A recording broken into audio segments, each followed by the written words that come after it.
সেনাবাহিনীকে প্রশ্নবিদ্ধ না করার আহ্বান জানিয়েছেন বিএনপি নেতা আমির খসরু মাহমুদ চৌধুরী। একই সাথে তিনি আশঙ্কা প্রকাশ করেছেন, নির্বাচনের আগে যারা শুধু সংস্কার চায় তাদের কোনো দুরভিসন্ধি আছে। আর দলের আরেক নেতা গয়েশ্বর চন্দ্র রায় বলেছেন, নির্বাচন না হলে বিফলে যাবে জুলাই আন্দোলনে শহীদদের আত্মত্যাগ। সোমবার সকালে সদ্য কারামুক্ত নারায়ণগঞ্জ জেলা ছাত্রদলের সাবেক সভাপতি জাকির খানকে নিয়ে বিএনপির প্রতিষ্ঠাতা ও সাবেক রাষ্ট্রপতি জিয়াউর রহমানের সমাধিতে ফুল দিয়ে শ্রদ্ধা জানান বিএনপি নেতা গয়েশ্বর চন্দ্র রায়। পরে সাংবাদিকদের তিনি বলেন, জনগণের প্রত্যক্ষ ভোটে অবাধ, সুষ্ঠু ও নিরপেক্ষ নির্বাচনের মাধ্যমে গণতান্ত্রিক অধিকার প্রতিষ্ঠা করা হবে। আমরা ফ্যাসিবাদকে তাড়াতে সক্ষম হলো, এখনো গণতন্ত্র আমাদের নাগালের বাইরে। গণতন্ত্র এখনো আলোর মুখ দেখেনি।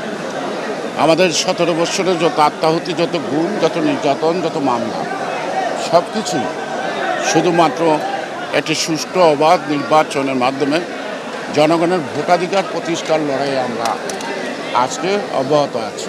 দুপুরে রাজধানী ডিআরইউতে শীর্ষ নিউজ অনলাইনের প্রতিষ্ঠাবার্ষিকী উপলক্ষে আয়োজিত অনুষ্ঠানে প্রধান অতিথি ছিলেন বিএনপির স্থায়ী কমিটির সদস্য আমির খসরু মাহমুদ চৌধুরী। তিনি নির্বাচন বাদ দিয়ে শুধু সংস্কারের চিন্তাভাবনার সমালোচনা করেন।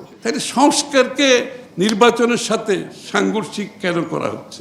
তার মানে অন্য কোনো উদ্দেশ্য আছে? আসলে সংস্কার না, আসলে অন্য কিছু, অন্য মতলব। আরও দেশকে অনিশ্চয়তার দিকে ঠেলে দিয়ে আরও বেশি দিন অনির্বাচিত সরকার, যেই অনির্বাচিত সরকারের বিরুদ্ধে 16 বছর লড়াই করলাম, আরও অনির্বাচিত সরকারের অধীনে দেশ চলবে?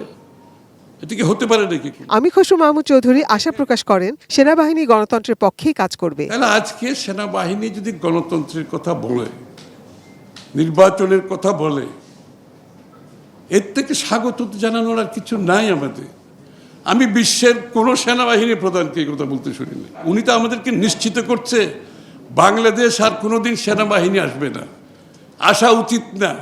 বাংলাদেশ চলবে রাজনীতিবিদদের নেতৃত্বে। একই জায়গায় ঢাকা রিপোর্টার্স ইউনিটির 30তম প্রতিষ্ঠাবার্ষিকী উপলক্ষে আয়োজিত অনুষ্ঠানে তিনি বলেন, অগণতান্ত্রিক সরকার যতদিন থাকবে ততদিন গণমাধ্যমের উপর চাপ বাড়বে। দেশে যতদিন গণতন্ত্র আপনি পুনঃপ্রবর্তন করতে পারবেন না, মিডিয়া তার ভূমিকা সঠিকভাবে পালন করতে পারবে না। গণতন্ত্র এবং মিডিয়া হাতে হাত মিলিয়ে চলে। Nazia Afrin, ATN news, Dhaka.